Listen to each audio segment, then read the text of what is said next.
वळूयात पुढील बातमीकडे। बंजारा समाजाकडून पुन्हा आंदोलनाचा इशारा देण्यात आला। एसटी आंदोलनातील मृतांच्या वारसांना मदतीची मागणी करण्यात आली। मृतांच्या वारसांना प्रत्येकी 10 लाख रुपये द्या अशी मागणी बंजारा ब्रिगेडने केली आहे। बंजारा समाजाने एसटी आरक्षणाच्या मागणीसाठी गेल्या वर्षभरात अनेक मोर्चे आणि आंदोलने केली।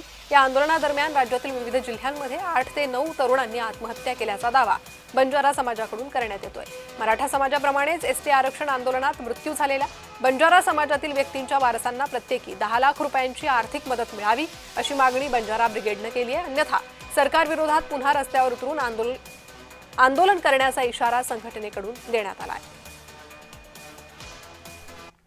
काल जो तुम्ही निर्णय घेतला, मराठा आरक्षणासाठी ज्या लोकांनी आत्महत्या केल्या होत्या त्यांच्या वारसांना तुम्ही 10 लाख रुपयांची मदत जाहीर केली आहे। तुम्हाला विनंती आहे की एका भावाला एक न्याय आणि दुसऱ्या भावाला दुसरा न्याय असं न करता बंजारा समाजाचे सुद्धा एसटी आरक्षणासाठी काही लोकांनी आत्महत्या केलेल्या आहेत, त्या तरुणांच्या वारसांना सुद्धा तुम्ही 10 लाख रुपयांची मदत करावी असं मी तुम्हाला विनंती करतोय। अन्यथा आम्हाला त्याच्या विरोधामध्ये रस्त्यावर येऊन आवाज उठवावा लागेल असे मी आपल्या माध्यमातून महाराष्ट्र सरकारला सांगू इच्छितो।